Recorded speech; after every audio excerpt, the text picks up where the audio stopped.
Hello students, जय श्री राम। माँ classes के ऑनलाइन प्लेटफॉर्म पर आप सभी का स्वागत है। आज हम पढ़ेंगे मृदाओं का वर्गीकरण में लैटराइट मृदा का टॉपिक। तो देखते हैं लैटराइट मृदा क्या है और इसकी क्या विशेषता है, कहाँ इसका विस्तार है। मृदाओं का वर्गीकरण में आज अपने चौथे प्रकार की मृदा है लैटराइट मृदा।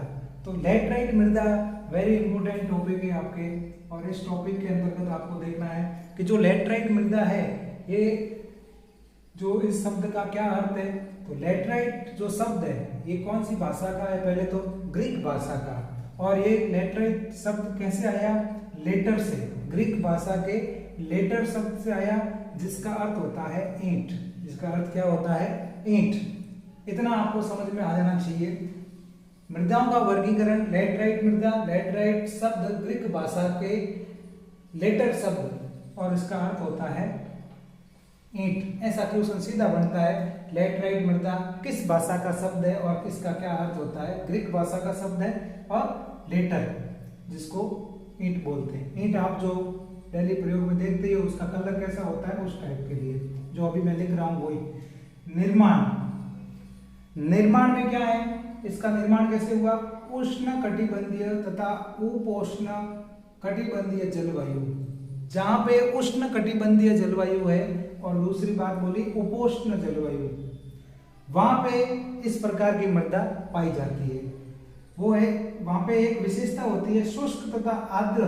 ये जो ऋतुएं हैं, गर्मी और सर्दी की ऋतुएं, बारिश की ऋतुएं, इनकी ऋतुओं के बीच क्या होती है, निरंतरता। यानी ये सीजन चलती रहती है, आगे से आगे नियमितता चलती रहती है। तो उष्ण कटिबंधीय और उपोष्ण कटिबंधीय के अंतर्गत कौन सी मृदा पाई जाती है, लैटराइट मृदा पाई जाती है। निक्षालन क्या है, अब ये निक्षालन शब्द आएगा।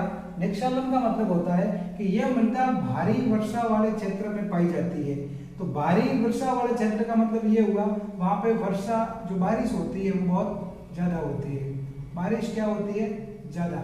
और जब बारिश ज्यादा होगी तो वहां पे मिट्टी का क्या होगा, निक्षालन होगा।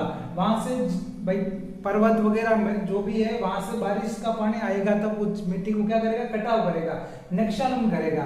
तो जहां भारी बारिश होती है, भारी वर्षा वाला जो क्षेत्र हो, वहां पे ये मृदा पाई जाती है। उसके बाद इस मृदा की क्या विशेषताएं हैं, अपने काली मृदा, जलोढ़ मृदा और लाल और पीली मृदा, सब मृदाओं की विशेषताएं पढ़ी, वैसे वैसे इसकी विशेषता भी पढ़नी है। लैटराइट मृदा है जो अधिकतर गहरी तथा अम्लीय प्रकृति की होती है। इसकी प्रकृति कैसी होती है, अम्लीय, अम्लीय प्रकृति। और साइंस के अंतर्गत आप पढ़ते हो अम्ल, क्षार और लवण।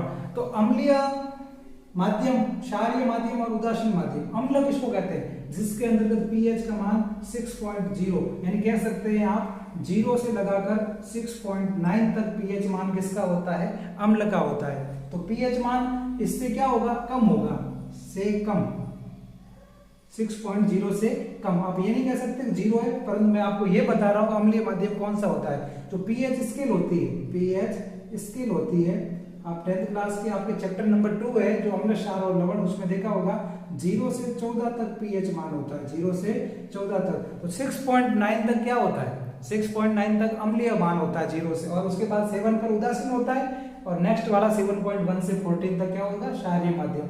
आपको ये ध्यान रखना, यहाँ से क्वेश्चन बढ़ता है कि पीएच मान कितना है इस मिट्टी का, ये इसकी एक विशेषता है। पीएच मान यानी किस माध्यम में होती है, अम्लीय माध्यम में होती है। इतना जरूर याद रखना, ये एसिड में होती है, इसका माध्यम कैसा होता है, अम्लीय होता है, एसिड उसका नेचर है।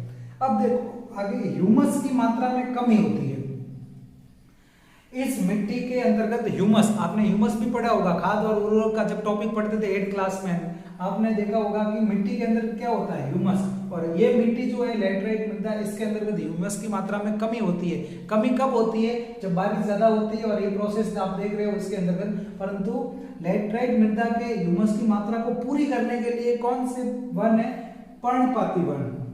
ये जो पर्णपाती वन और सदाबहार वन, अगर पर्णपाती और सदाबहार वन है वो वाला क्षेत्र, उस क्षेत्र के अंतर्गत क्या होगा, इस मिट्टी की ह्यूमस मात्रा पर्याप्त हो जाएगी, ये ध्यान रखना। पौधों के पोषक तत्वों में कमी, जो पौधे हैं उनके पोषक तत्वों में क्या होगी, कमी होगी। विस्तार क्या हो जाएगा उसका, दक्षिणी राज्य, दक्षिणी राज्य के अंतर्गत जैसे महाराष्ट्र की बात करें, उड़ीसा की बात करें, पश्चिम बंगाल की बात करें, तो इन क्षेत्रों के अंतर्गत क्या होगा, विस्तार है।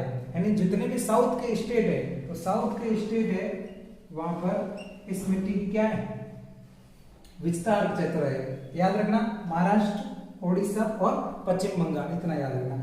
फसल, ये भी आपको यहाँ से क्वेश्चन मिलता है कि लैटराइट मृदा किस फसल के लिए उपयोगी है, कौन सी फसल के लिए लाभदायक है। यहाँ पे इस मृदा के अंदर तो किस फसल की बुवाई करते हैं, खेती करते हैं, तो चाय और कॉफी, ये दो ध्यान रखना। चाय कॉफी जो आप डेली स्फूर्ति पेय के रूप में प्रयोग करते हो, तो चाय कॉफी ये है। और एरिया पूछे, क्षेत्र पूछे, तो कर्नाटक, केरल और तमिलनाडु, कर्नाटक, केरल और तमिलनाडु, ये 3 एरिया याद रखना उस क्षेत्र के अंदर।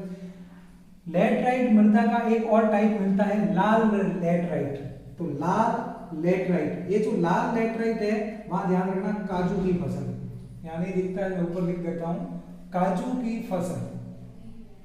तो काजू की फसल के लिए उपयोगी है लाल लैटराइट, लाल लैटराइट, लाल लैटराइट। ये जो लाल लैटराइट मृदा है ये किसके लिए है, काजू की फसल के लिए, इतना आपको ध्यान रखना है। वापस बता देता हूं आपको, मृदाओं का वर्गीकरण में अपना चौथा टॉपिक है लैटराइट मृदा। और लैटराइट मृदा का जो ग्रीक भाषा से, लैटराइट शब्द ग्रीक भाषा से आया, और ये ध्यान रखना लेटर, लेटर का अर्थ होता है ईंट। निर्माण उष्णकटिबंधीय तथा उपोष्णकटिबंधीय से हो जाएगा। निक्षेपण का अर्थ समझ में आ गया आपको, भारी वर्षा वाले क्षेत्रों में ये मृदा पाई जाती है। कल अपने जब पढ़ा था वो देखा था कम वर्षा वाले क्षेत्रों में, ये होगी भारी वर्षा वाले क्षेत्र के अंतर्गत। विशेषताएं देख ली, लैटराइट मृदा अधिकतर गहरी होगी और अम्लीय प्रकृति होगी। पीएच मान याद रखना, अम्लीय प्रकृति है तो, और ह्यूमस की मात्रा में कमी कब होगी, अधिकता कब होगी, दोनों ध्यान रखना। चाय, कॉफी और काजू, 3 बातें ध्यान रखना यहाँ से, ठीक है। अभी आप स्क्रीनशॉट ले लेना। माँ क्लासेस के ऑनलाइन प्लेटफॉर्म के साथ ऐसे जुड़े रहना। मिलते हैं नेक्स्ट क्लास में अगली मृदा को लेके, 5वीं मृदा मरुस्थली, और उसके साथ ही वन मृदा को अपन कंप्लीट कर देंगे। अब अपने चैप्टर ये संसाधन और विकास का टॉपिक कंप्लीट होने वाला है, पूरा चैप्टर 1 जियोग्राफी के अंदर। आशा करता हूँ आपको समझ में आया होगा, और इस चीज़ को ज़्यादा से ज़्यादा लिखो और नोट्स करो, देखना अच्छे से। मैं साइड में होता हूँ। जय हिंद।